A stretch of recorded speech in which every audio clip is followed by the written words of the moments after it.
అయోధ్యలో భవ్య రామమందిర నిర్మాణం కోసం కాలం ప్రధాని మోదీని ఎంచుకుందని బీజేపీ సీనియర్ నేత, రథయాత్రకు కేర్ ఆఫ్ అడ్రస్ అయిన ఎల్కే అద్వానీ అన్నారు.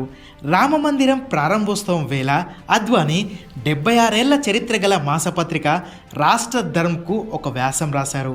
అందులో భాగంగా 33 ఏళ్ల కిందట దేశమంతటా తాను చేపట్టిన రథయాత్ర గురించి విశేషాలను పంచుకున్నారు.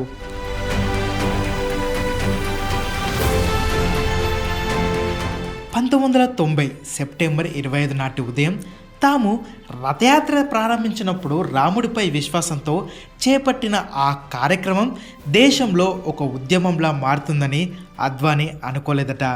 ప్రస్తుత ప్రధాని మోదీ రథయాత్రలో ఆద్యాంతం తన వెంటే ఉన్నట్లు అద్వానీ తెలిపారు. అప్పటికి మోదీ గురించి ఎవరికీ అంతగా తెలీదు. అయినప్పటికీ శ్రీరాముడు తన గుడి నిర్మాణానికి ఆ రోజే ఆ భక్తుణ్ణి ఎంచుకున్నాడని ఆయన అన్నారు.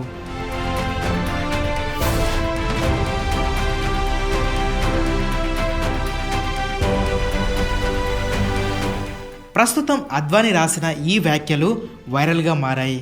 అయోధ్య రామమందిర ప్రారంభోత్సవానికి అద్వానీ రావట్లేదు, అద్వానీ రావడం మోదీకి ఇష్టం లేదు అన్న ప్రచారం జరుగుతున్న నేపథ్యంలో ప్రధాని మోదీని పొగుడుతూ అద్వానీ ఒక వ్యాసం రాయడం ప్రస్తుతం రాజకీయ వర్గాల్లో చర్చనీయాంశంగా మారింది.